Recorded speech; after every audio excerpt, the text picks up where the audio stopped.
All right, three, two, one. Hi, this is William Ramsey. Welcome to William Ramsey Investigates. On tonight's show, I have a very special guest. He comes to us from Canada. His name is Igor Sarsky, Sarsky. He and I have been in contact and discussing certain aspects of what is known as the smiley face killers phenomenon. I've made 2 documentaries on the subject and at least over 10 or 15 one-hour interviews, also kind of investigating it, and a lot of videos as well on my YouTube channel at William Ramsey Investigates. But we've got some interesting, or he has some very interesting information that I think kind of comports or overlaps with this phenomenon. And he can talk about it in greater detail. So, Mr. Sarsky, are you there? Yes, well, thank you for having me. Awesome. Well, I'm glad you agreed to the interview. I know you and I have been kind of chatting about this. For people who haven't heard of you, can you talk about your background and how you became interested in the smiley face killer subject? Well, it's funny that you should mention that because I do have a personal connection, so to speak. About 10 years ago, I was in university in Montreal, and somebody who I knew through a mutual acquaintance, you could have called him a friend, was actually a victim. So some of the viewers may know him as Matthew Besner. He is on the Footprints website. His case was really interesting and piqued my interest, so to speak, in this phenomenon, the smiley face killer phenomenon, so to speak. Besner was eating dinner in Old Montreal and was drugged inside the restaurant. He exited the restaurant under the pretense that he was just getting cellular signature. Mm-hmm. He was rambling, or he was wandering around downtown Montreal for a little bit, was last seen by a shopkeeper in a completely drugged out state looking for directions. And the next thing they knew, 3 days later, he was found in the Lachine Canal.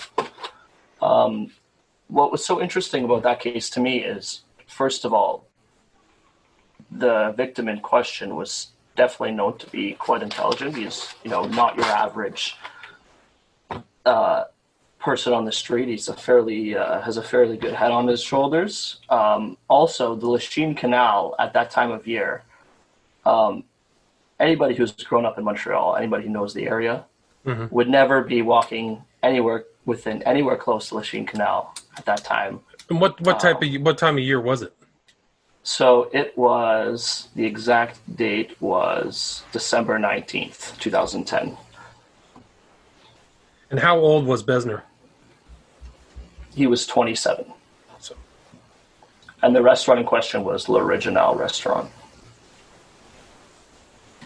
So, and how did the kind of investigation progress into his disappearance and death? After his disappearance, they were basically searching for clues about his whereabouts, like every one of these cases. Right. The biggest piece of information they found was a shopkeeper who confirmed that he wasn't abducted outside of the restaurant. Right? He wandered around for a little bit. It's confirmed that he was drugged inside the restaurant by the investigation, but it wasn't confirmed how he entered the water. As I said, the last person to see him was that shopkeeper. That was the biggest piece of evidence they had. So to speak, he was basically last seen wandering downtown Montreal in a drugged out state, fairly vulnerable. Gotcha. And did he kind of fit the profile of the SFK kind of victims? Down to a T, with not leaving any characteristic out, down to a T. And white, college-aged, right. Intelligent. Athletic, physically fit, roughly, probably. Correct, yes. He wasn't particularly physically fit, but at the same time, he definitely, in terms of height and characteristics, he certainly fit the profile. And whether or not he actually was a smiley face killer victim has yet to be seen. It has just been one of the reasons why I became interested in these cases. And the website that you mentioned earlier was Footprints at the River's Edge. It's a well-known kind of repository for all the cases. There's probably over 200 cases on that website alone are suspicious cases, many of which I covered in my documentaries, but it's a very good resource. So that was kind of your intro, or how you became interested in this phenomenon. What happened? How did you progress from there? Well, I started just like everyone else who got into this. I started reading cases on footprints. Most of your viewers should probably know that website. Reading through the cases, it's obvious that there isn't one culprit who's responsible for all these deaths.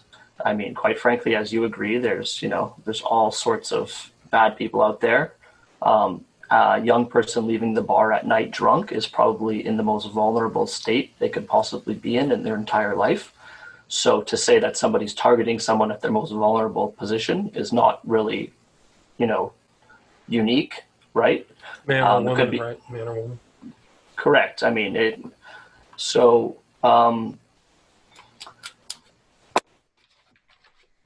you still there? Yep. So with regards to how I continued on to my research, I continually read cases on footprints.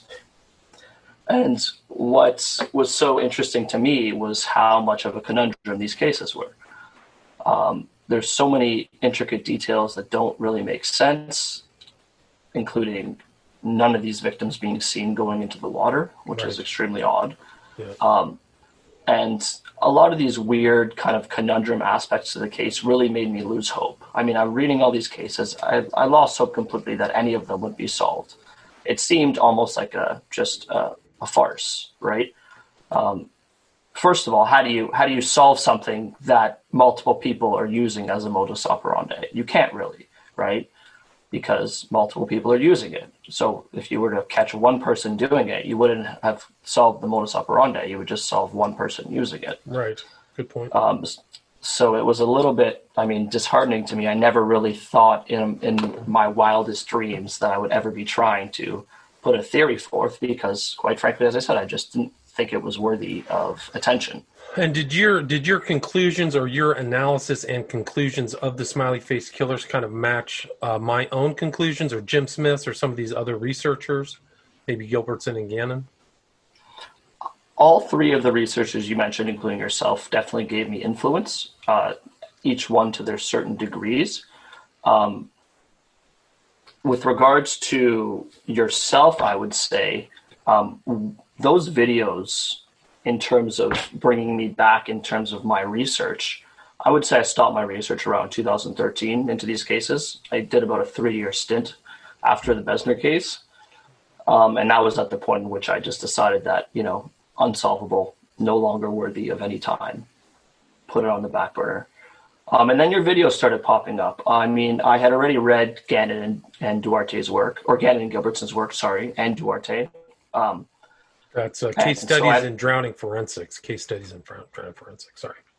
Correct. I had already digested that, so I had already been knowledgeable about that before I had made the decision that it was unsolvable. In terms of Jim Smith, I think Jim is bringing some attention to some cases, which I think is fantastic. Anyone who's bringing attention to case facts, I think is really fantastic because you're just getting it out there. I can't say that there's any particular theory that I've kind of agreed with him on, but as I said, in terms of your videos, the videos you started putting out on YouTube, the Vimeo videos you started putting out regarding Aleister Crowley and the occult connections into the smiley face killer, I would say piqued my interest. I definitely didn't initially think that it had any merit, but it certainly piqued my interest and made me want to learn more. And so I would say you out of those three were definitely be my largest influence. And you and we had talked about some cases, particularly New York, which is a hot spot.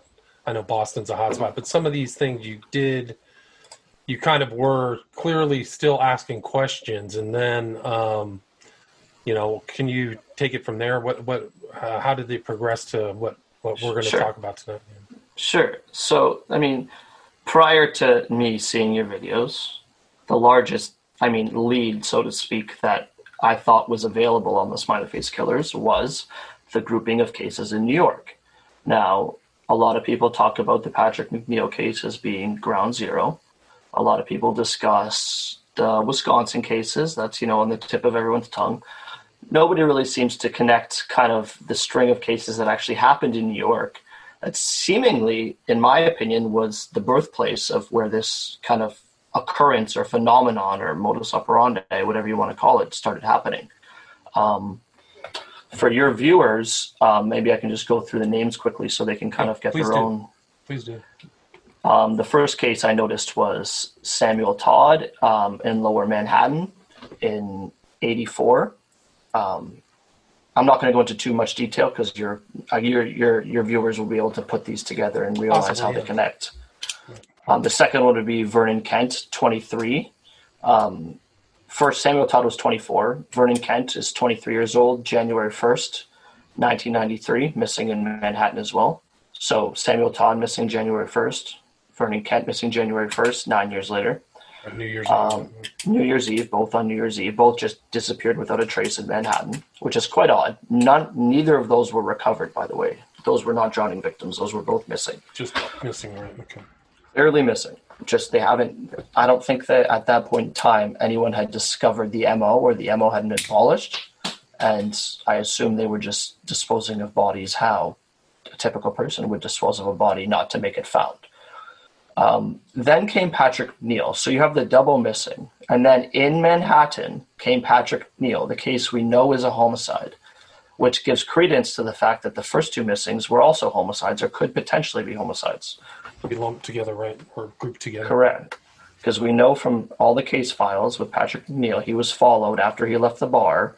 He was abducted. There was all kinds of wounds on his body. The lividity didn't make sense. I mean, just you have to read Drowning in Forensics if you want to, just to start that rabbit hole. But right, and they actually had the autopsy, which was given to the family like 10 years later, and Cyril Wecht was reviewed it and said the guy had been blowtorched on the upper part of his body, really brutal, hit in the head with a claw hammer or something like that. Yeah, which just really makes you think about what's going on there. I made this comment to you already. A lot of these cases have a theme where the family does not engage a secondary autopsy for two reasons. One, because they're extremely costly. I mean, extremely costly for a guy like Cyril Wecht to come in and assess your case. But also, B, the emotional toll it takes to kind of swirl all those emotions back up again and deal with all those issues again is too much for most families. And what's interesting is you see the only cases really where you see some of these guys come in are the ones where they actually do find issues with the coroner's report. And it makes you think in terms of the mathematics of it all. If that low percentage are getting secondary autopsies and that high percentage are finding. Right. Excellent point. Absolutely. McNeil was one. Dakota James was one. Also involved Cyril Wecht. Found the ligature marks around his neck, which I think even a layperson could go, hey, there's something wrong here. I don't think noticed by this guy from China, was the medical examiner in Pittsburgh. I mean, the whole thing's super sketchy. And if you don't mind, can you stop clicking your pen? Because I'm sure somebody's going to complain about it. Sorry. It's okay. It's a habit for sure. It's okay. I've done it on other interviews. So anyway, but Patrick McNeil, so he was a student at Fordham going north. Kind of fits this, even your friend or this guy you knew, Matthew Besner, kind of something like that. Well, Patrick McNeil and Matthew Besner were one and the same. They were in their most vulnerable point they could ever be at in their entire lives, coming out of a bar late at night in very cold weather, both people. So there's assuredly very few people on the street, and extremely intoxicated, which, as anyone knows, is impossible to defend yourself in that manner. But I want to continue just along the cases. Please do. So the next case is Larry Andrews, he was 22 years old. That was on January 1st as well. Right. That was 1 year later after McNeil, right? Correct. So January 1st, 1998, in Manhattan, Times Square. And he was drowned just like Patrick McNeil. Yeah, he was found in the same water treatment facility in the Hudson, right? Owlhead Park, correct. Owlhead Park, thank you. Continuing on, we have Joshua Bender, who was 19.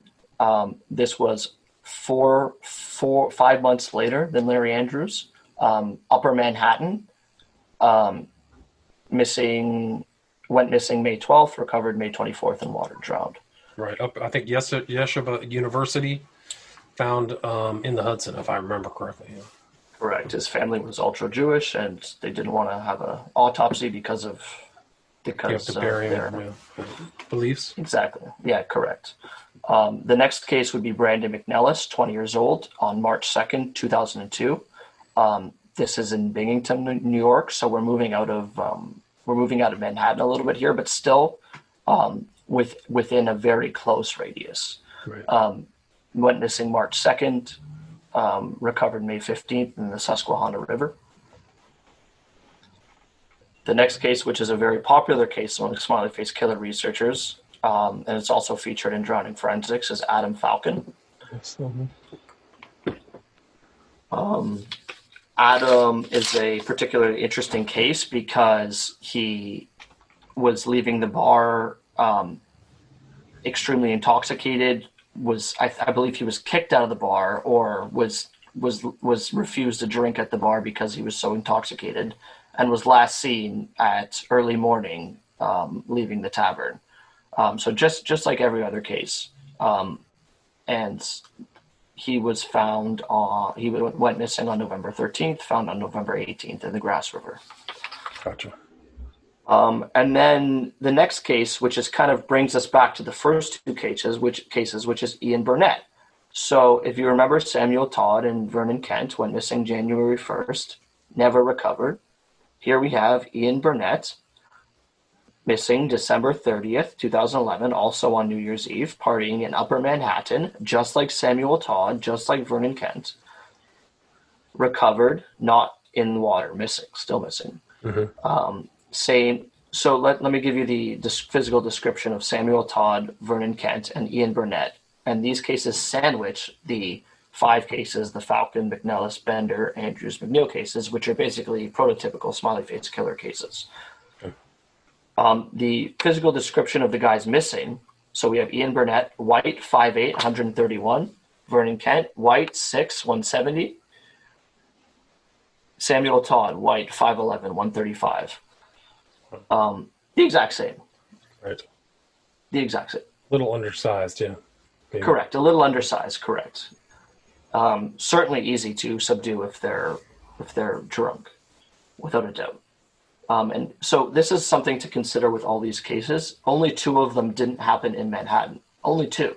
That was Brandon McNellis and Adam Falcon, which actually happened very close to each other in New York, 2 years apart from each other. So they're still related, but all the other cases I just listed happened in Manhattan, which to me is absolutely insane.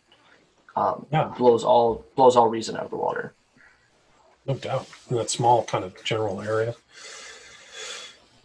Yeah, so what were your conclusions after looking at all of those cases? There was certainly something interesting there.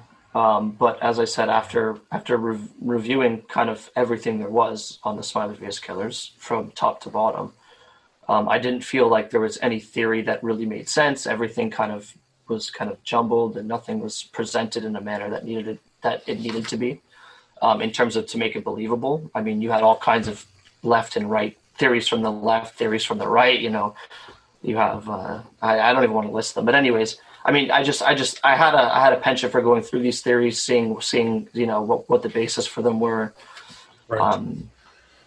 Some people concluded that it was they were looking for the certain racial group, right? So they were usually white men. So that was one of the theories. For one reason or another, there's a reason why they're selecting the university students, because they're smarter.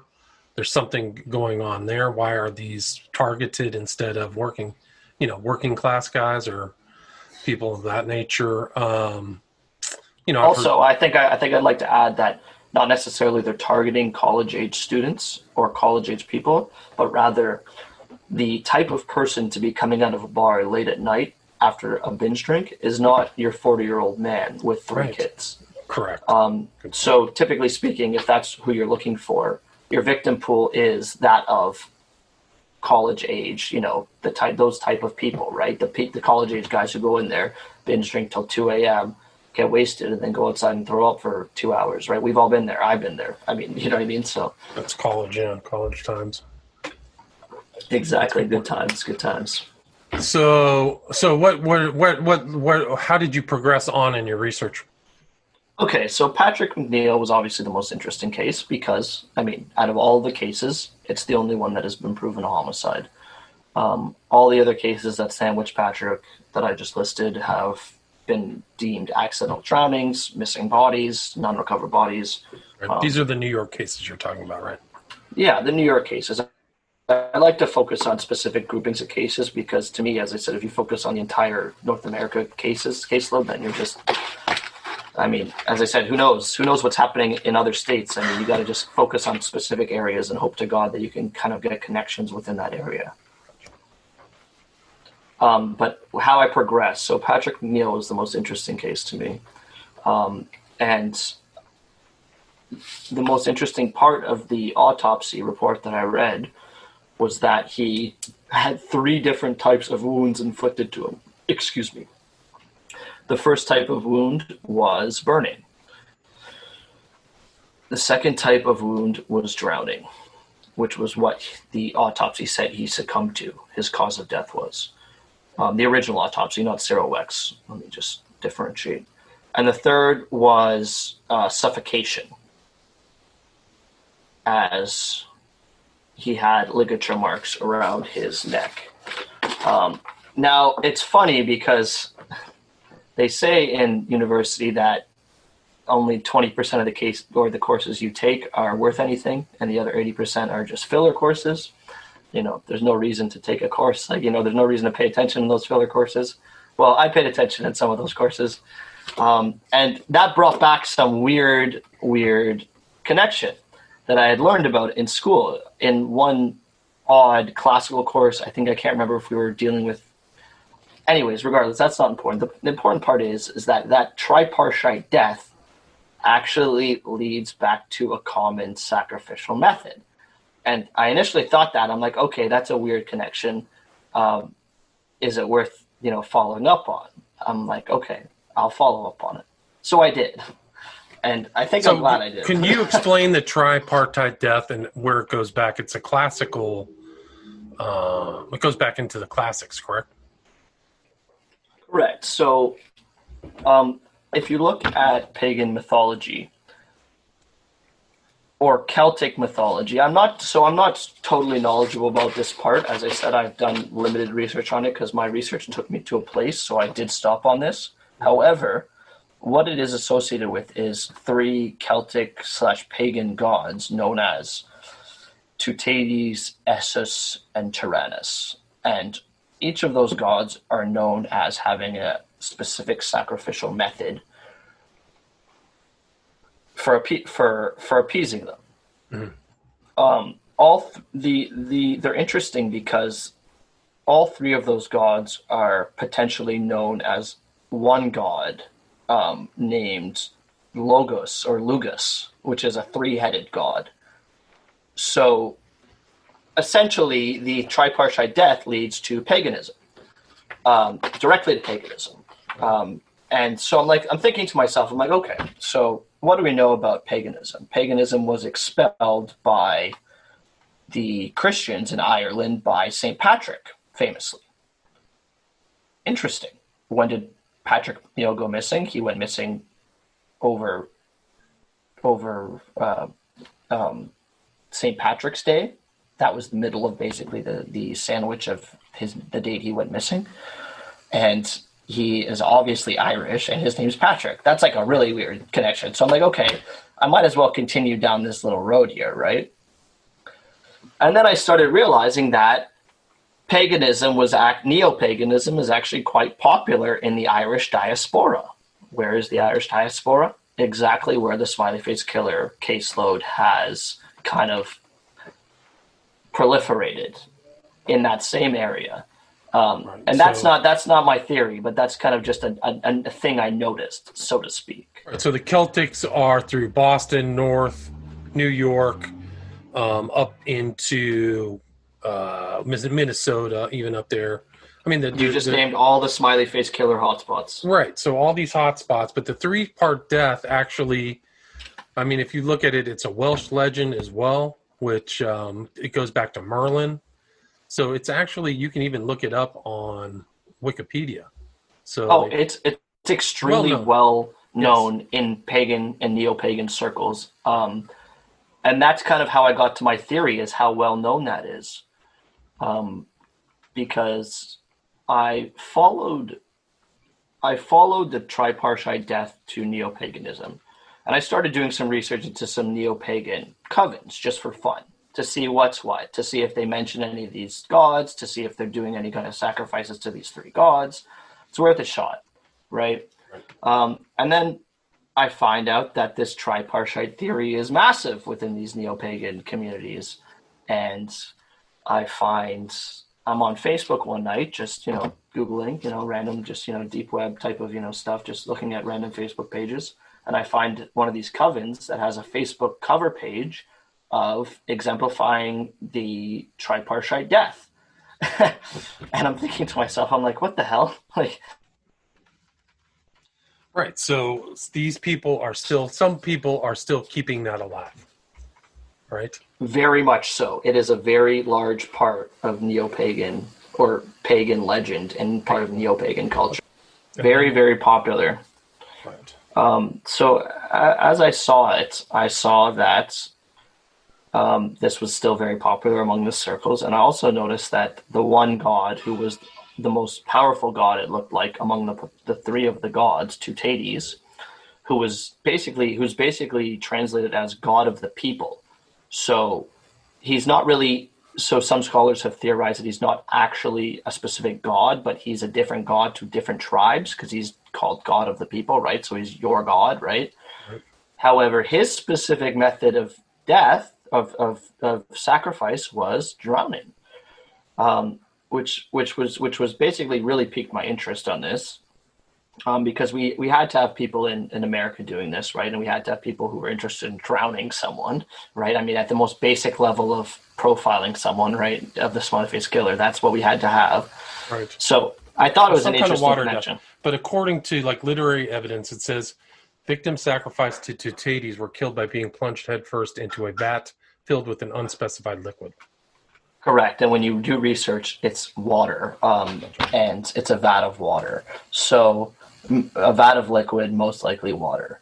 So the tripartite death is, if you go through the Merlin route, Merlin basically foretells his own death by 3 different methods in the same time, or 3 different avenues at the same time. And that's kind of the same way the Celtic legend goes, is that you have to kind of sacrifice to, I guess, the 3 gods, either at the same time or by themselves. I'm not quite certain about that. But I did follow Teutates and the 3 gods to paganism. And what I found interesting about that is that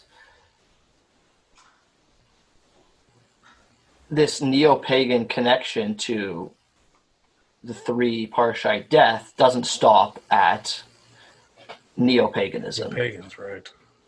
It actually has proliferated to all sorts of different ideologies, and one in particular would be the Wotan's folk, which is very popular in prison. It's technically a neo-pagan grouping of exactly, neo-Nazis, and it's something that I definitely don't know too much about, but it's an example of that for sure. And I followed kind of where that led, and I realized that a lot of these Wotan's folk were also talking about the Order of 9 Angles. Gotcha. So when I started to research the Order of 9 Angles, I realized that it was one of something kind of like Wotan's folk that has derived its roots from classical paganism and also Hellenic Hermeticism, kind of like a fusion of the two. Right. Well, there's a lot of other stuff in there. There's also Welsh elements, right? There's also Celtic notions. So it's almost kind of like the ONA is. A snowball of different Yes. ideologies. Yes. Well said. So that led you to the ONA. Then what happened? Well, I mean, I started researching the ONA. We're gonna delve into that obviously right now, but I think with regards to your viewers, anyone who's listening to this, I think it's my goal here today is to put you on your own path to read the stuff that I have read, to basically see what I have seen, I guess, so to speak. Right? I'm going to kind of guide you in the right direction, and you can make your own personal opinions about what you think about my theory. And I mean, I very much welcome that. I very much welcome that, and that's kind of my goal here. My goal is not to prove to you that I'm right. It's kind of to help you maybe get to the same point that I am at, and maybe you can see eye to eye with me in that regard. So what is your kind of approach once you got to the ONA? Then what? Well, so I started reading about the ONA. So essentially for your viewers, the ONA is a satanic ideology that, as I already said, it draws its roots from classical paganism and Hellenic Hermeticism, but also a snowball of other stuff, as you just mentioned. It operates as a broad network of associates, in a sense, that are inspired by the canon that was originally authored by a man named Anton Long. So it's not necessarily a group in itself, but more of an ideology that permeates other groups, like Wotan's Folk, like Adam Waffen, which is another group it's permeated. Neo-Nazi, hardcore neo-Nazi group. Hardcore with neo-Nazi a lot group. of occultism in it. I mean, that's a whole show. Also neo-paganism. It is proliferated neo-paganism. So so that's how I got there, right? So through the neo-pagan kind of highway is how I got to the ONA. So I started reading about them, and I started getting into the canon, as I said, which is basically the central kind of heartbeat of the ideology, and which was authored by Anton Long, which is essentially a pseudonym, most people say, a pseudonym allegedly for a guy named David Myatt. It's not been proven that it was him, but I mean, if you go on the internet, it's almost... People take it as almost as like gospel that Anton Long is a pseudonym for David Myatt, among other pseudonyms as well. Correct. It seems like they do have a lot of pseudonyms. It's part of kind of the way that they craft their ideology is to make it very confusing and labyrinth-like. I guess A, to deter people from, people who don't really have the heart for it, or B, to kind of, confuse people who are looking into them. You really got to have some time on your hands and some patience when you're looking into these. There's people. also probably another aspect to it, which is to avoid the responsibility for any actions that take place. Fantastic by point, somebody picks up the ideology, right? So no onus is upon the actual author; it's upon the people conducting. Fantastic point. Which is why the Smiley Phoenix Killers, in my mind, have been so hard to catch. Because you're not looking for a group or a single person or a group of people or an infrastructure that has like a head, like the cult of Manson or the Church of Satan. You're looking for an ideology, which is you can't really catch an ideology in a bottle, right? Or you can't imprison an ideology behind bars. Correct. Very true. And I mean, that's something like this non-hierarchical. People have postulated or speculated that the SFK events are taking place with the cell structure. Similar crimes take place at certain times. Certain dates are important. And so it kind of fits into how, at least topically, the ONA operates. Correct. So, I mean, the main theory behind the ONA ideology, is pretty much like described as Satanism elite. I mean, that's to say that they pretty much like disregard other forms of Satanism as illegitimate, and they pretty much espouse that ONA is the only true form of Satanism, and you'll see that through a lot of their works. I mean, they really do insult and talk down upon other forms of Satanists, kind of as cheap Mickey Mouse type of Satanists.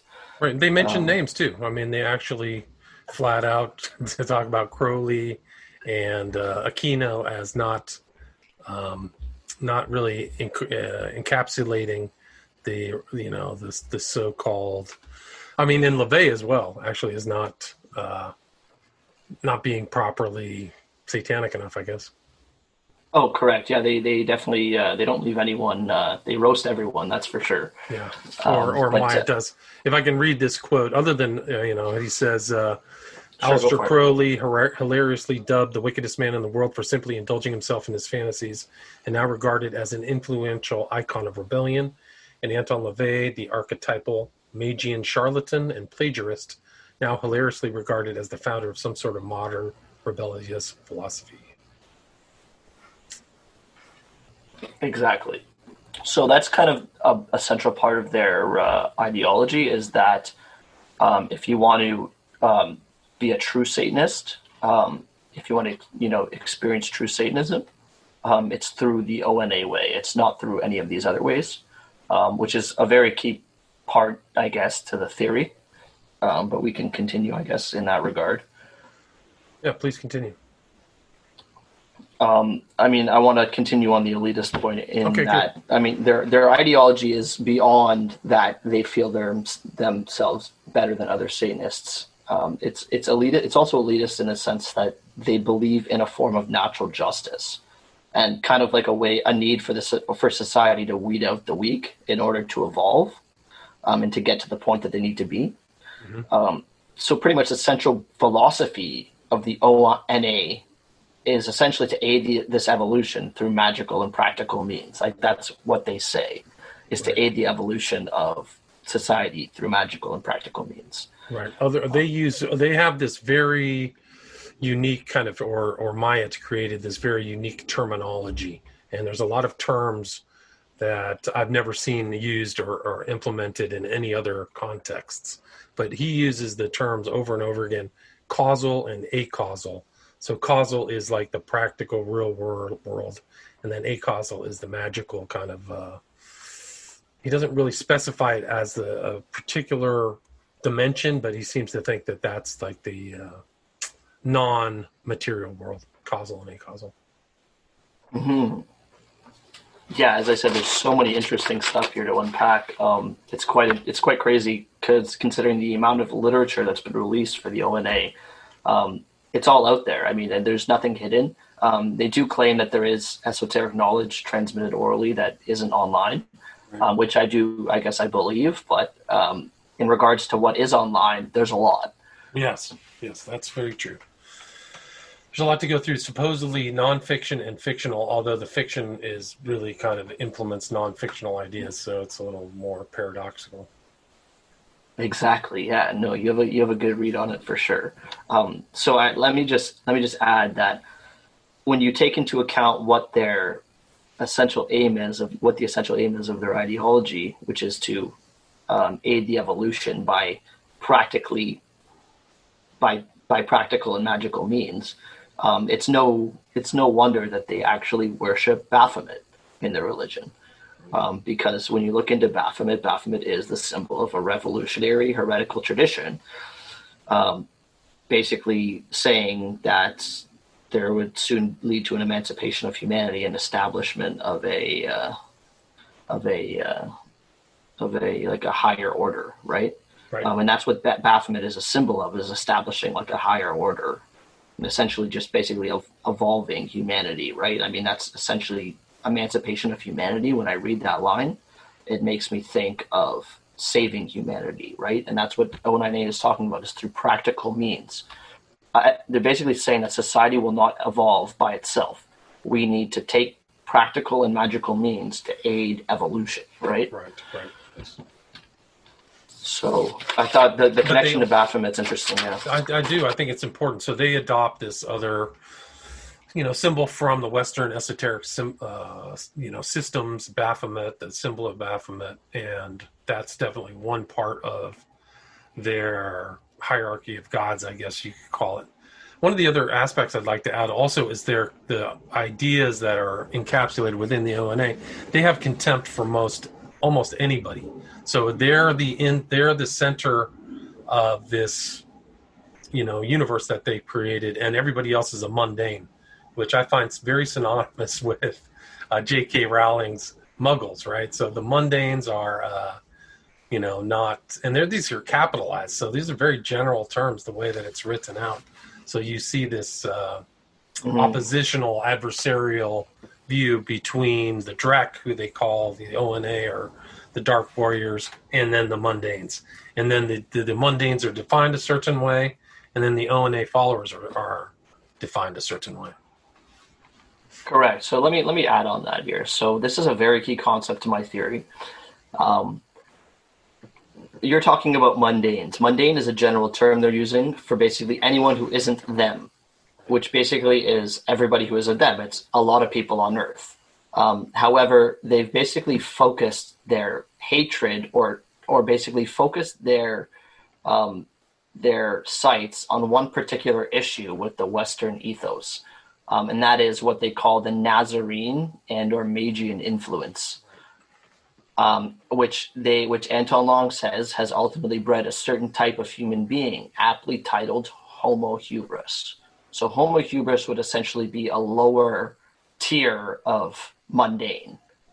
They're not just not ONA.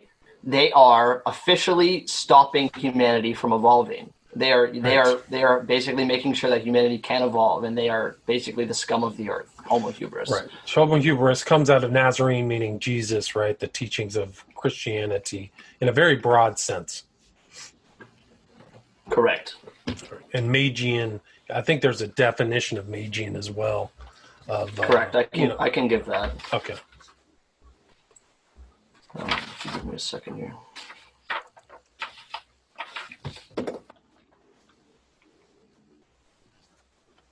So the definition of Homo hubris by Anton Long standards, while I pull that up, is described as a subspecies of the genus Homo, which has, in the last 300 or so years, become the dominant species inhabiting the industrialized countries of what is called the West. They can be characterized as self-indulgent, arrogant, and focused on nothing but strength, power, and their own gratification. So that's kind of like a direct definition from Anton Long in terms of what Homo hubris is. Right. Yeah. Yeah, please continue. Okay. But here it is. If I can add to that, he says Homo hubris, or writes, aka mundanes, who are not only the project of the Magian ethos, but who keep the Magian ethos alive and their Magian masters in power to the detriment of our evolution. So just like you said, these are people who are keeping us from evolving. Correct. They're worse than mundanes. Yeah, and there's there's a subhuman Untermenschen, very specific to, the Nazi National Socialism. He uses the word Untermenschen. And maybe a little background on Maya too. He came out of the white supremacy movement in the UK and was a member, or at least the chief ideologue, of a group called the National Socialist Movement in the UK. So it was clearly some kind of white supremacy type of group. And also these writings of the ONA kind of started around the 80s, around the time that, if my understanding is correct, and I can't say I've done tons of research on it, but right around the time that Myatt/Long, allegedly Long, was active in the National Socialist movement. Correct. So you can see a lot of his past, kind of where he was at with his philosophy. I mean, the guy himself is an absolute conundrum wrapped in an enigma, like the definition of that extremely overused term. He started with his neo-Nazi roots within Britain with the far right party. And then he made his way to Islam before basically renouncing Islam after being there for, I think, 5 or 10 years. Oh, right. And then basically drafting all of the canon for the ONA after all of that. I mean, looking into the guy will make your head spin. Right, and it's very unusual because he has a classicist view, because he's also translated some of these old literature from the Greeks, just like you were talking about earlier, this kind of thing. But I think he actually like translated Aeschylus, like some things people don't generally read.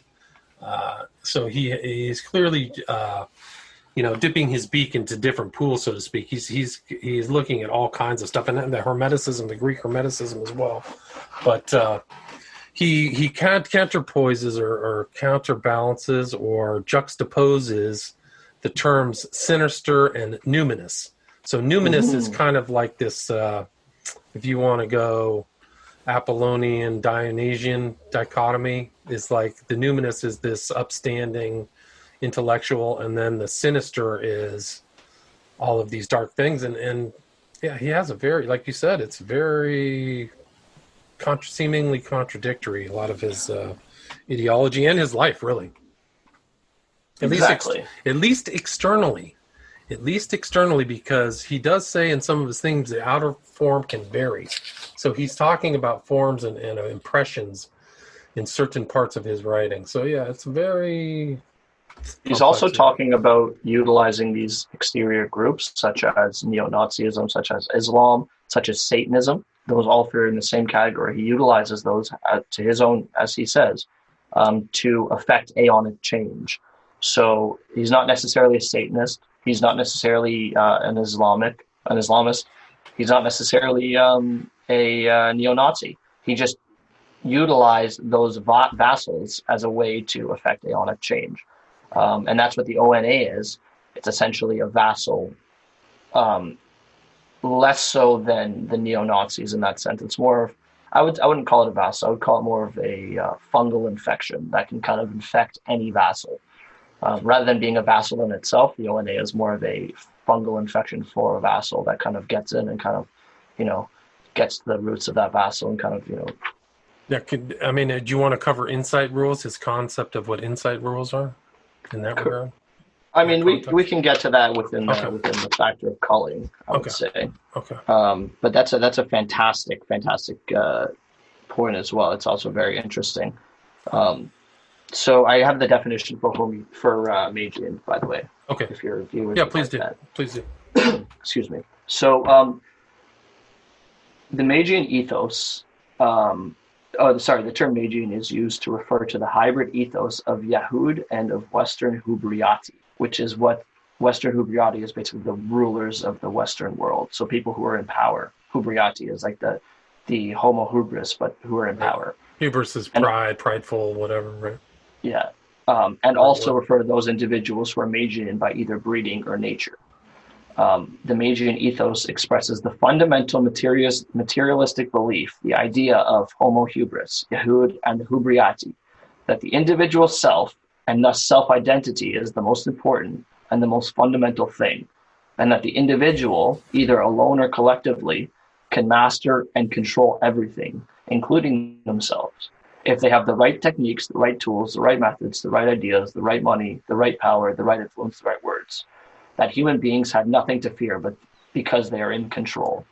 So that he's essentially, the Magians are the people who are in control, and the mundanes and the homo hubris are the people who are basically below the Magian class. And it's interesting. Sorry, please continue. So last thing I'm going to say, Magians as a breed, continuing on his thoughts, Magians as a breed are a specific type of human being. They are the natural exploiters of others, possessed of an instinctive type of human cunning and a very personal nature. Over the past millennia, they have developed a talent for manipulating other human beings, especially Western mundanes. So that's kind of gives you an idea of where kind of the hierarchy in terms of where they view these people and what kind of these terms mean. Right, like it's contemptuous, And I mean, you talk about the aeonic change.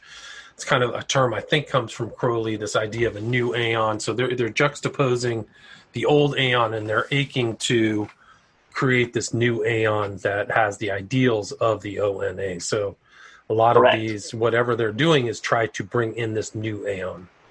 Correct. And Homo hubris, Magians, are basically standing in their way. Yeah, there's the de-evolutionary forces. So they want to evolve to this new aeon. A subhuman species. That's actually a quote. So they're using the Untermenschen and subhuman species. And remember how they characterize, for the viewers, just who are watching, remember how they characterize Homo hubris. Can be characterized as self-indulgent, arrogant, focused on nothing but strength, power, and their own gratification. So what's interesting is they take this a step further. So in some more of Anton Long's writings, he talks about a classification of Homo hubris, which is called the good timer. And in his words, the essence of the good timer is self-expression, that they feel they have a right to express and indulge themselves and lack any real self-control or lack any real control of themselves. For them, the world and often other people are a personal source of pleasure, enjoyment, and opportunity. Central to the good timer is having mates, using vulgar language, and being a real man. And these real men with their mates, of course, can be found in most cities and towns of the modern West, especially on Friday and Saturday nights, where they will be having a good time. Wow, it's just incredible. So we basically have Anton Long himself breaking it down for us. He's not only classifying Homo hubris as self-indulgent, arrogant, and focused on nothing but strength, power, and gratification.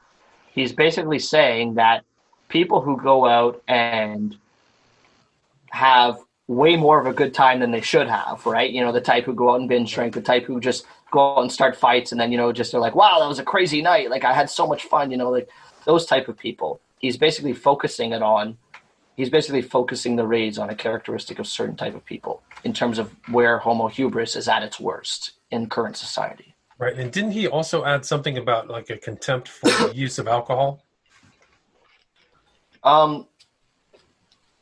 Wasn't that in that other word? There was one other word that he used. Maybe, I don't know. I thought we... Yes, correct. So I have that here. I'm pulling up my chart here because I have a chart of how everything connects, which I think has been very helpful for me because this has been kind of crazy. So when we're looking at the word, it's called Khamr, Khamr. And Anton Long specifically relates that to Homo hubris and basically the good timer. It's quite evident that his Islamic roots, right before he wrote the ONA, are kind of influencing him because, as most Islamists would know, they visualize a perfect society as a society where nobody drinks. Right, like it's totally forbidden, or what is it, haram? Have you confirmed? Because I did. I wasn't clear to me, but he wrote all of his own ONA literature after being part of the white supremacy and the Islam. Do you know if that's the truth, or was he writing it during that time? Listen, I'm fairly certain he wrote it after he renounced his Islamic ties, but I can't be certain. Okay, because it wasn't clear to me either. I don't know. Correct, and who knows? Some of these things don't have dates on them. Some of the things they're writing, I think they're doing that on purpose. They're putting they're putting their own dates on it, like 121st year of Fayen, right? Like, who knows what that means, right? Like, well, that's one of the orally transmitted terms that nobody even knows what Fayen means. Correct. So let's continue on this. So the terms, for your viewers, the terms Homo hubris and Magian are extremely important to our theory, to this theory that we're talking about, because as we already said, they're basically the main roadblock between an idyllic society, or a society that has evolved, or a society that has got to the point where it has evolved. And what's so important about that is, drum roll please, the ONA has extensive writings regarding culling this type of individual. It's like a key to, I would say it's almost a key to their fundamental tenets, or one It's of their not only fundamental. a it's not only a key to go one step further.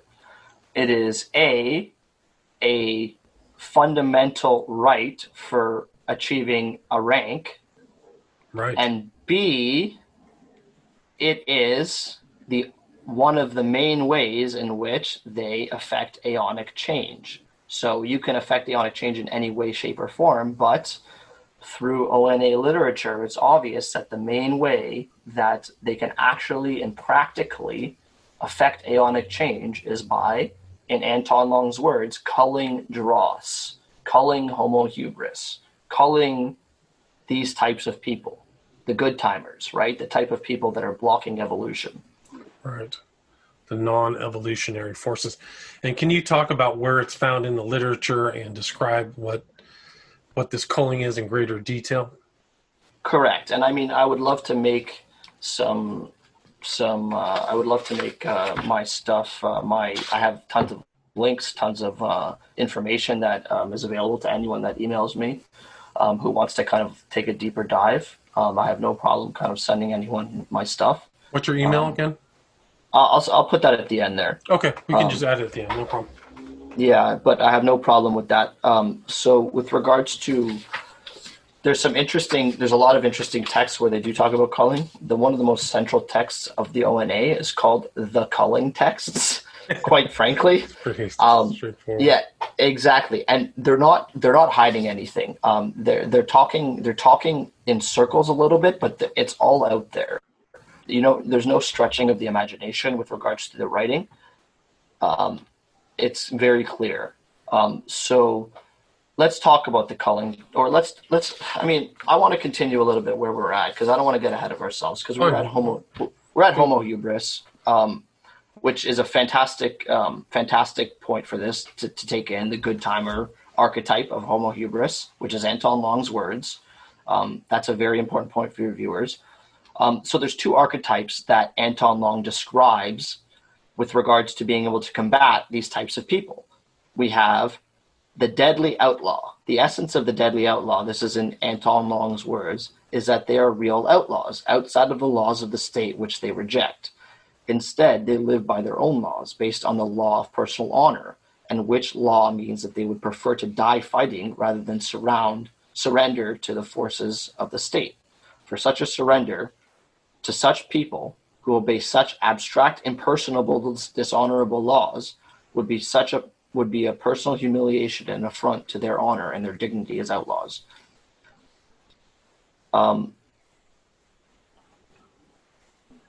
He uses a term, this is where a very important term comes in, called Vindex, Vindex.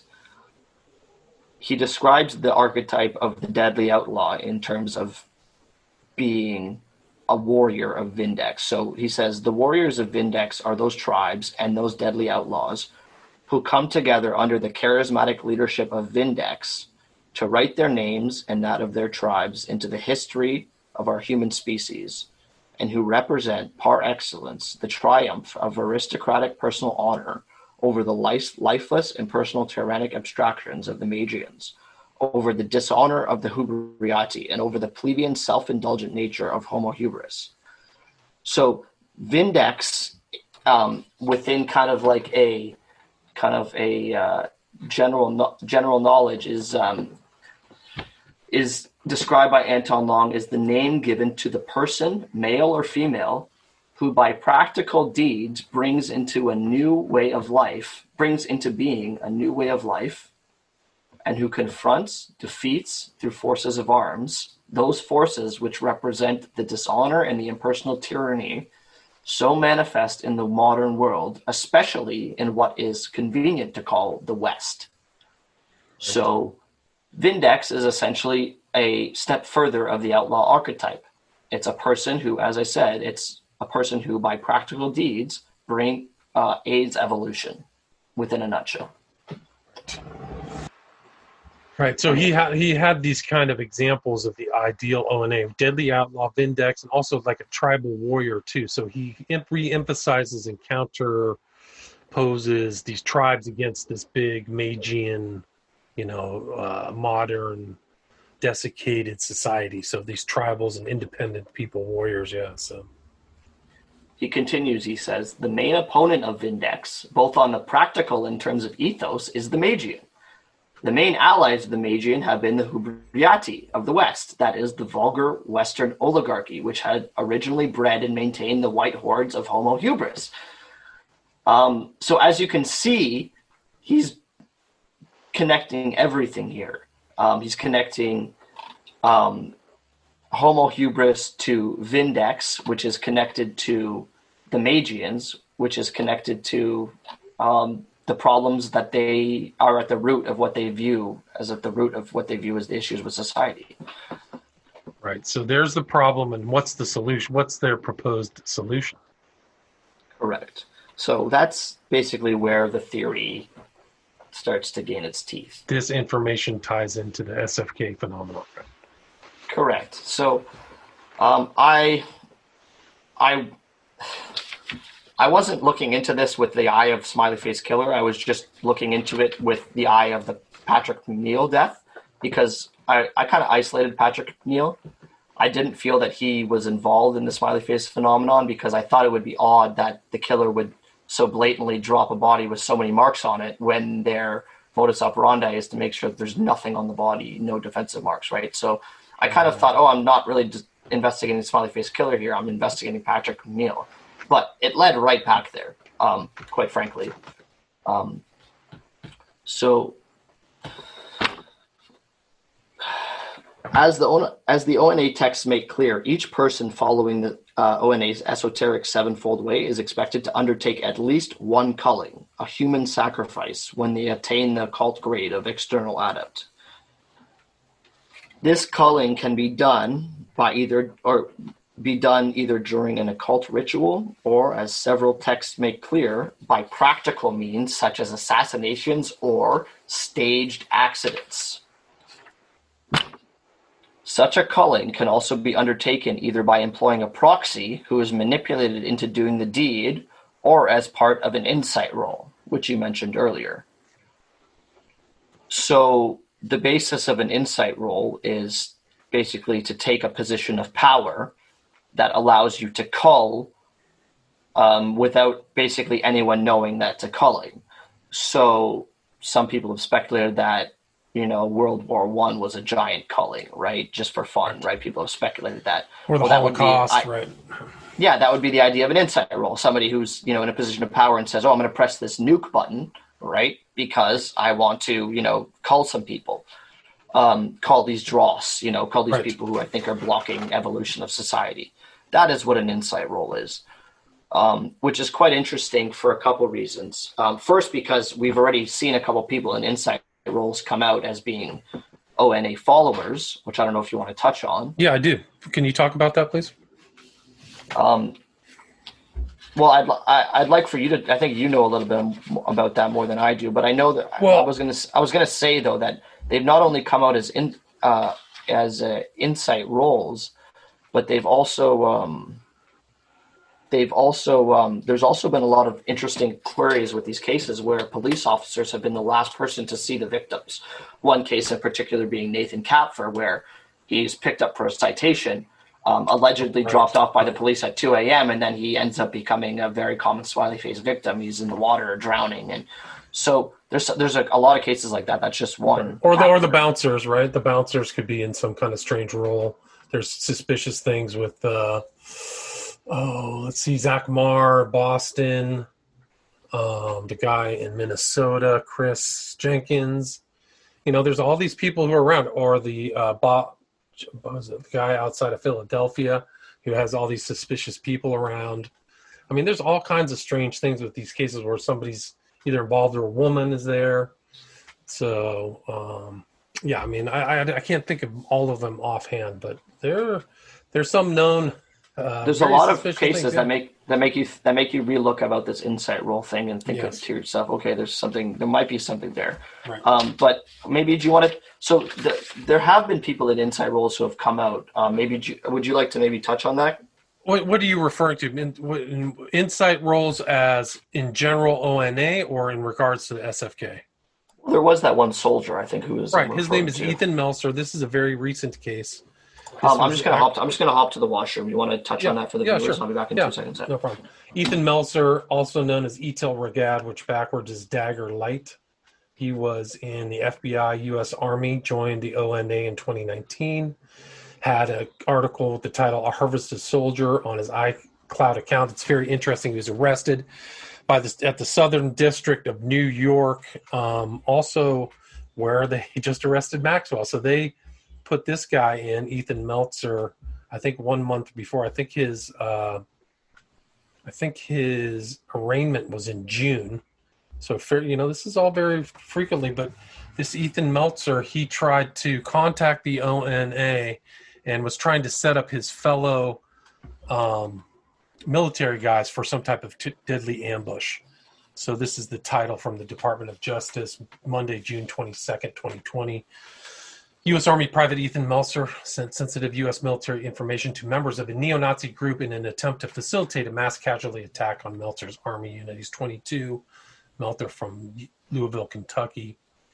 And he sent stuff regarding the location, movements, and security of his U.S. Army unit to members of an extremist organization named the Order of Nine Angles, or O9A, an occult-based neo-Nazi and white supremacist group. Meltzer is charged with conspiring and attempting to murder U.S. nationals. So he is in real deep trouble. And it's interesting, her name was, I think, Strauss, is the same person who did his case, she's the acting U.S. attorney in the Southern District of New York after Berman got fired. And she was the same person at the press conference for Ghislaine Maxwell. So the ONA's popped up again. This case was not, to my knowledge, not heavily covered in the media, but I think it's an important case. And even some of the journalism that was done on some of the articles show a picture from Meltzer's desk, and he has ONA literature on the desk. There's a picture of the literature. Correct, and that just is a great example of an insight role, right? The fact that people are reading this literature and actually giving effect to this literature in real life. And culling, right? So they didn't use that term in these articles or anything like that. Which is fantastic, right? They love to avoid it. They love to just not. They don't want to stir the satanic panic, right? No, they don't. But that's another interesting point you make, because they call it a neo-Nazi organization. But the ONA really is much worse. Well, I mean, neo-Nazis are terrible, but it's a much stranger ideology than that. Can you talk a little bit about that? I got to take a tiny little break, okay? No problem. So what's interesting about culling within the ONA philosophy is that they don't just cull random people. So they call the people who they choose for sacrifice offers. And offers are never chosen at random, but rather selected on the basis of their character.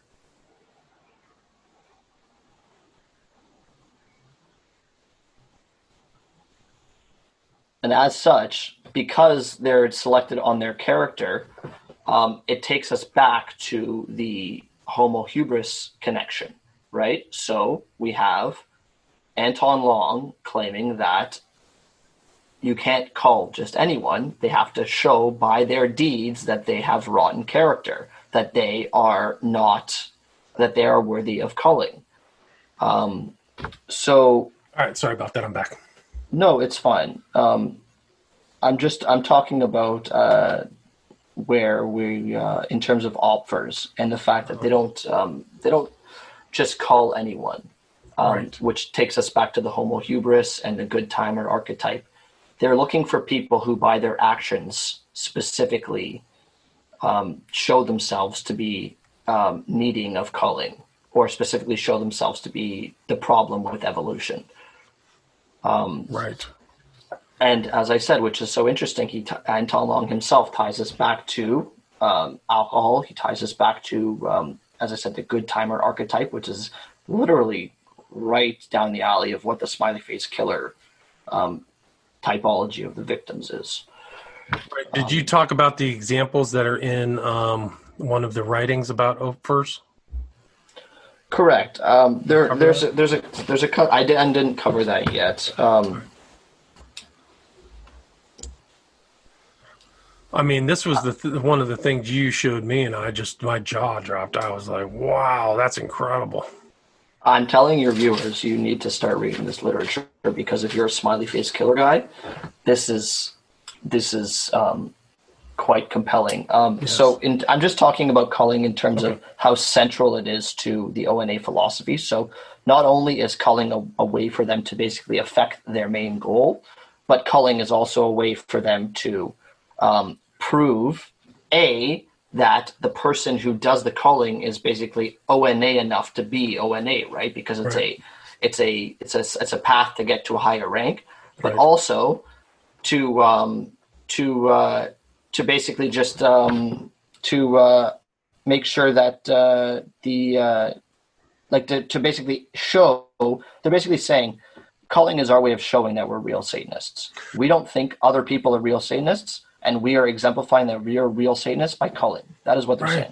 Yes, and he says that specifically. This is what distinguishes us from wannabes or something. I mean, I don't remember the quote verbatim, but he definitely, or whoever's writing that, Anton Long or whoever, is basically saying that. In effect, satanic sacrifice is conscious evolution in action. There you go. That's what they view it to be. And as I said, they view the homo hubris, the what he calls it, the good timer archetype, which is in Anton Long's words, the good timer archetype. That's what they view as like prime culling material. And quite frankly, if you view that archetype, there's other places to find that archetype. You could go to a high school, find that archetype in a second. You could go to the movie theater, right? But the problem with that is that how do you get them, right? Where's the MO there, right? Right. The reason why bars are targeted, as I said, is that, I mean, quite frankly, there's no other situation in a young man's life when he is as vulnerable as when he's walking out of a bar drunk at 2 or 3 a.m. in a night. Agreed. If he wasn't drugged beforehand. If he's drugged beforehand, I mean, good luck to him. Yeah, I mean, there's nobody on the streets. I mean, it's cold. It's dead cold outside. I mean, they're obviously picking really cold nights as well to make sure that nobody's outside. That's another theme that I noticed among a lot of cases. Anyways, so let's continue on the culling aspect of it. So it appears, so some people have said, okay, nobody's come out from ONA and said publicly that they've claimed that they've culled.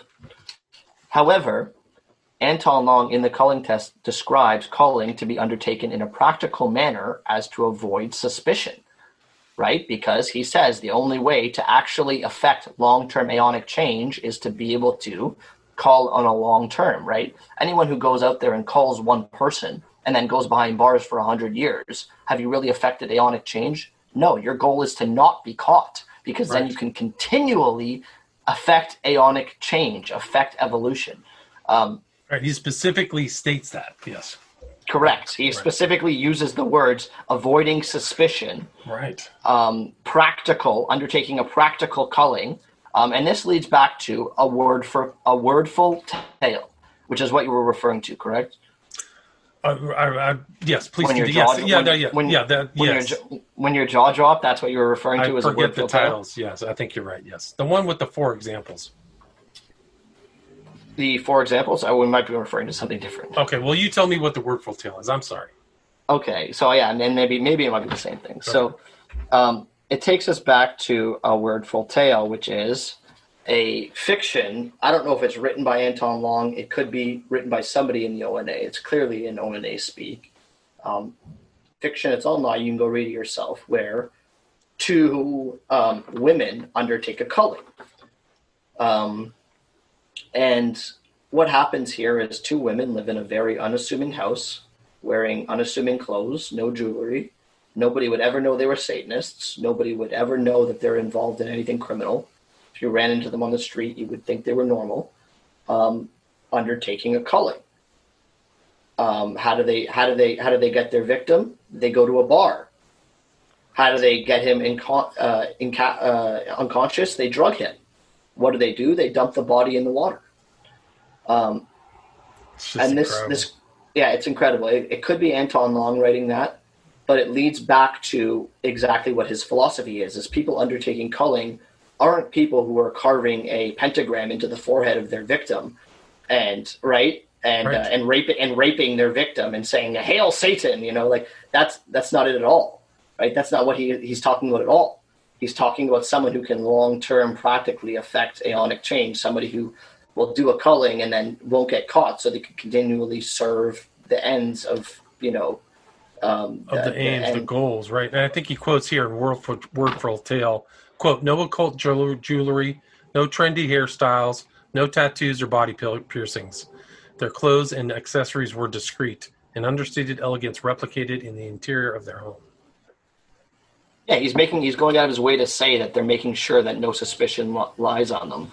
In the culling texts, Anton Long says that the culling should be undertaken without avoiding suspicion, and he references culling works of the ONA to basically go and look at to see how you do it without avoiding suspicion. One of the references is a wordful tale, right? Right. So Anton Long is basically saying, go look at a wordful tale if you want to find out how you can get away with culling without undergoing suspicion. So it's an interesting story. I would prompt any of your viewers to go and take a read. But absolutely fantastic read, though. Yeah, it's crazy too because they also mentioned like the girls know forensic science, detailed knowledge of anatomy. Like they've studied up on it and prepped for the death. It's really so that's what I thought was so interesting. Is he says so the girls learned their occult ways and then went into certain occupations is what he says, and then went into appropriate occupations so they could undertake cullings. The problem that I have with that is most people who are reading this literature and who want to be ONA, and to be ONA, you have to undertake a culling of the dross of these type of people we're talking about, the Magian Homo hubris. You have to do it. They're saying quite clearly you have to do it to be ONA. Anyone who wants to do it, think of that. So let's think of 100 people who are reading this and want to do it. How many of those 100 people are going to have that type of training? 0? 1? Right? Nobody's going to know how to take apart a body, the anatomy of a body to dissect it perfectly. So what would most people do instead of dissecting the body and dumping it at water? You just throw it in there. You just throw it in there. Right. Exactly. Quite frankly. And then also, it's interesting because I was reading that it brought to mind Christopherson, who I included in my first SFK film, who was a student of forensic science. Like, I don't know. I know he was in the Illuminates of Thanateros and was a Crowley fan, but it makes you kind of wonder what else these guys have read. Exactly. There's a lot of connections to Crowley in this. I mean, they talk shit about Crowley, but I mean, as you were saying, they have their sigil is has some kind of Crowley connection. Right. Well, the sigil goes back to the Goetia, which was translated by Crowley and MacGregor Mathers. They kind of the aeonic forms, the idea of aeons goes back to Crowley. They use the K, the 11th letter of the alphabet is a K. Their symbol is 9 angles. It's an overlay of Crowley's 6-pointed unicursal hexagram and a pentagram. So there's all kinds of, you can tell that they went through it, but like they went through and somebody went through and digested Crowley and then created something else out of, the knowledge, what they wanted to out of the knowledge of what they had from Crowley, seems like. Yeah, I think it would be interesting to say that considering the connection to the Goetia, as you said, from their sigil. Yeah. It's interesting to mention the odd connection to Sea-Tree, which is also a Goetia sigil, which is basically a sigil for a god that I guess can make people become naked, which the sigil is oddly enough a smiley face. Yeah, so some people have made this connection. I think some guy on Facebook titled Smiley Face Killer's Information had made that connection, which was extremely interesting in the regards that it's just like an odd side connection that was made. But I mean, that's neither here nor there with our theory, but I thought I would mention it to just kind of throw a little bit of a props to that guy. Yeah, I mean, yeah, you got to really be careful when you start reading this material. It's really disturbing. It's very Oh, disturbing. it's extremely labyrinth-like. They made it that way on purpose, to basically not only basically filter true people. Like, so if you actually want to become a Satanist, then you will actually get through all this stuff, and you'll put the work in to get through the labyrinth. Whereas if you don't truly want to become a Satanist, you'll get lost in the labyrinth, and you'll just stop, and it'll be over. Right. And that was their goal. Yeah, I think they succeeded. I think that's actually somewhat similar to Crowley as well, where he blinded everything. There's all kinds of weird things where you would have to ask somebody what this really means, and I think that might have some kind of similarity between the ONA and the OTO. Really detailed kind of rituals and different ritual ideas. Yeah, the ONA is really a different animal, no question. So, I mean, I want to stress to your viewers, I'm not trying to say that this theory is 100% affirmed. I mean, we're just kind of, me and Will are kind of working on this together. Will, as far as I'm concerned, is equal on this theory because he, I mean, was the largest proponent of the occult angle, and I would probably not be even like discussing or looking into the occult if it wasn't for all his videos. So, I mean, I do owe him quite a bit of props for that. Well, yeah, I mean, I think that the ideas in this are, the cell structure, the contempt for other people, fit into the kind of SFK kind of phenomenon, but it doesn't account for some of these things of like, why are they keeping them? Why is people missing for 40 days? Is there a sexual component? I don't know. But I mean, yeah, the cases seem to be grouped into the type of case where the person's missing for a long period of time or where the person ends up in water quite quickly, like within a week or two.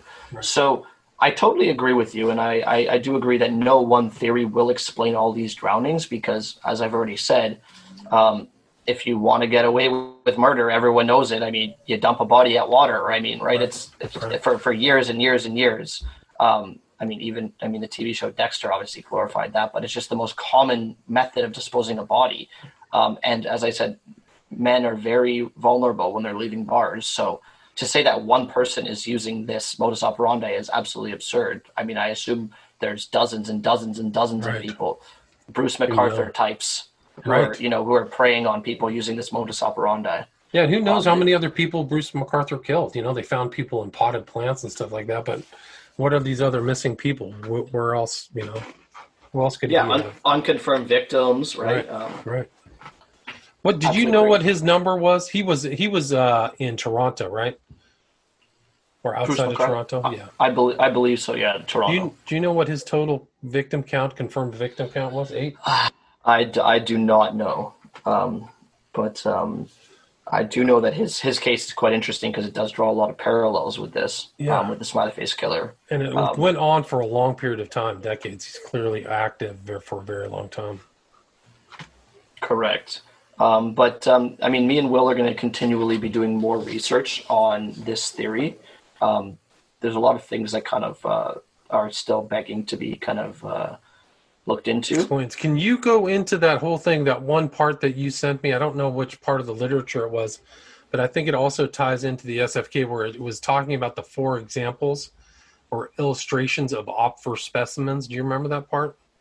Is that in the culling text? I think so. That was the one about the young man of weak character. Remember that? Yeah. So in the culling texts, they specifically talk about culling young men of weak character, age 21, on the spring equinox or the autumn solstice. I'm not sure if I got those mixed up. Well, I mean, is that what you're referring to? Well, the one that they say that he's with his friends. He's too weak and cowardly to do anything provocative on his own. He's often drunk.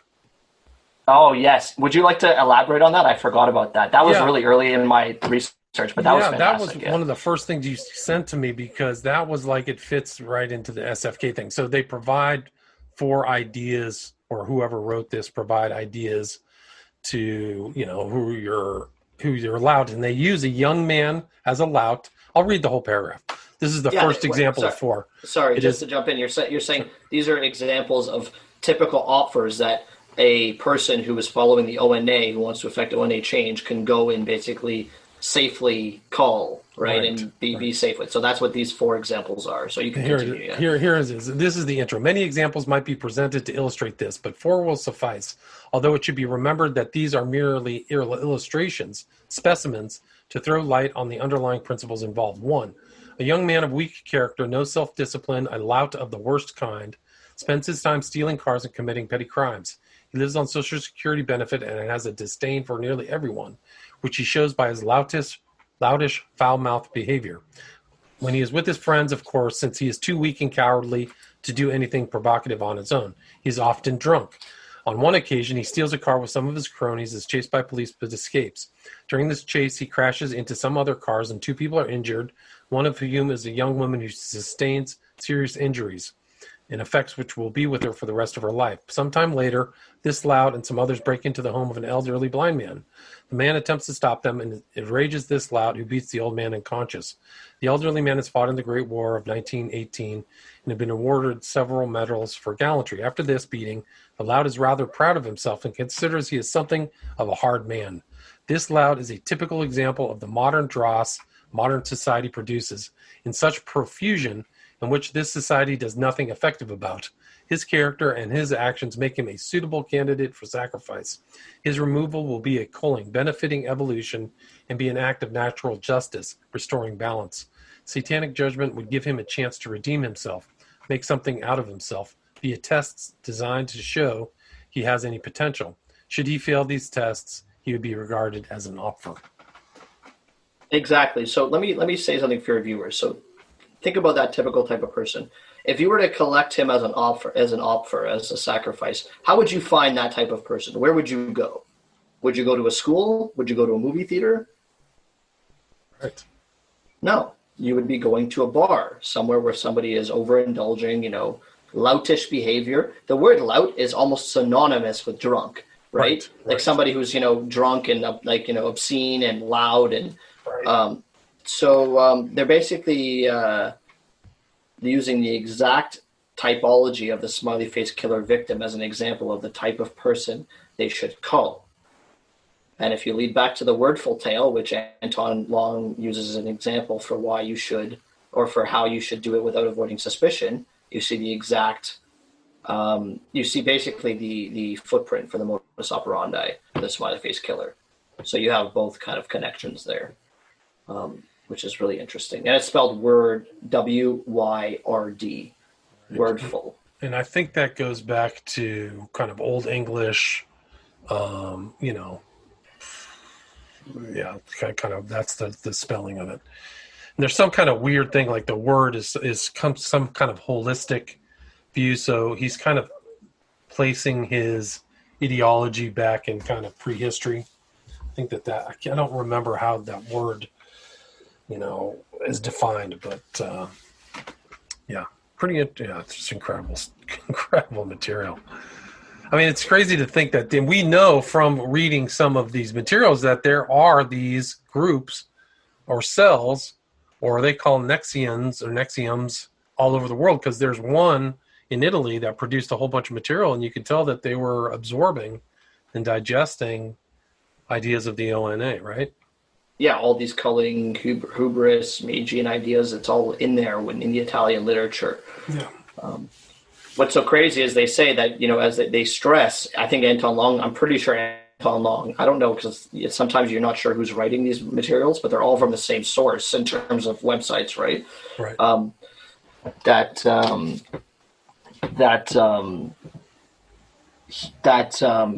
Sorry, I just lost my train of thought. Well, you were just talking about the sources. I mean, I know that I've looked into and seen that there are other zines containing this information written by people who are not not claiming to be Mayan or Long.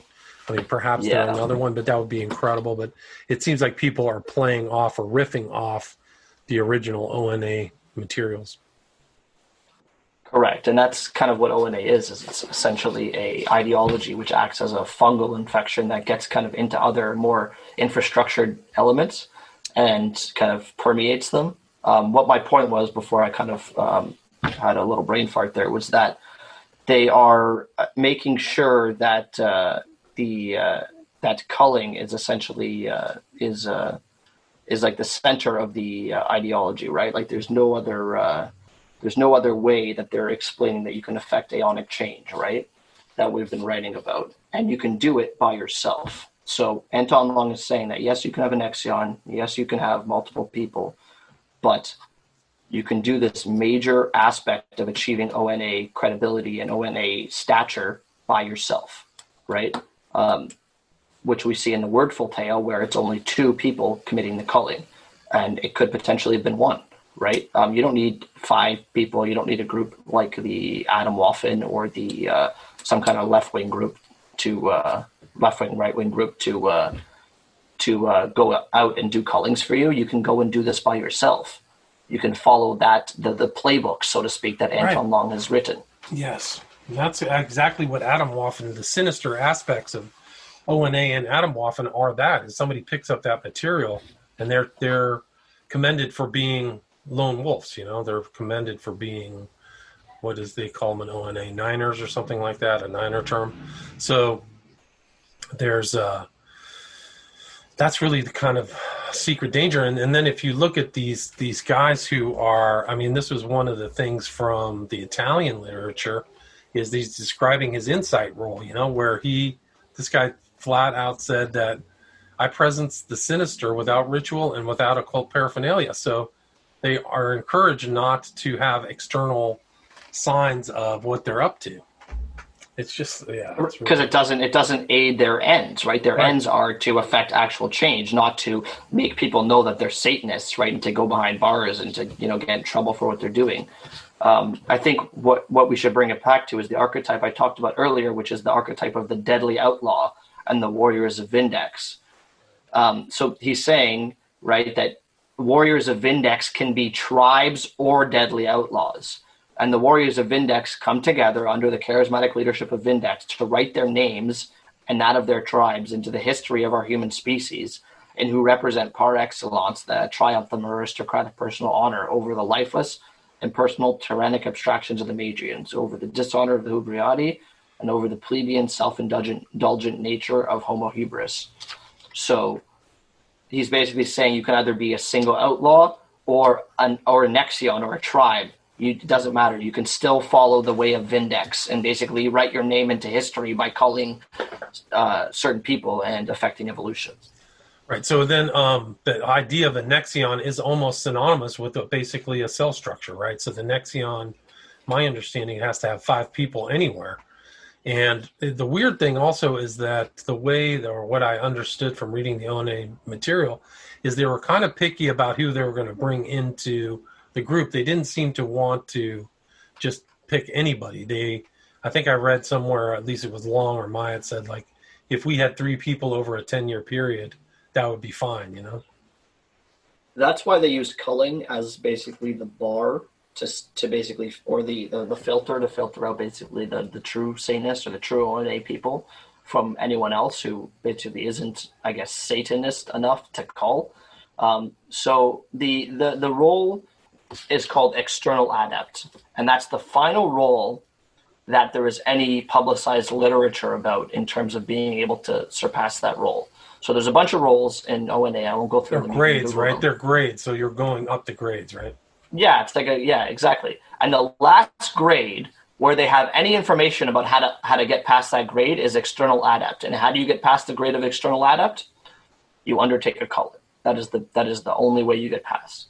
And that's the last. So anyone who's reading this stuff, there's a bunch of earlier stuff that you have to do. Like they're saying, you have to anyways, for earlier to get up to earlier ranks, you have to do other stuff. But to get up to the final rank, where there's no other information possible for you to know how to get to even more ranks, they say it's oral at that point, right? You have to know, you have to hear it oral tradition. Right. Is external adept with culling. So it's the final step, right? To basically saying, hey, listen, I'm ONA now, right? Right. Which is crazy because, and that's an argument to like somebody who says, well, it's probably, they're probably just joking about culling and they're not really serious, and they don't actually want to cull people. That would be my answer to them. I mean, the way that it's integrated in all of the literature, to me, somebody who drafted this wanted to make that a core part of the entire religion, so to speak. It's a horrible argument, anyways. That this wouldn't that people like that this is all a joke and that they're not actually serious about culling. Because as you said, when you read the actual material, you quickly realize that to admit that their entire philosophy is non-existent, right? Right? No, they talk about tests, they talk about ordeals, they talk about all these things you have to do, about character-changing events. It's all there. They're hinting at all this stuff to me.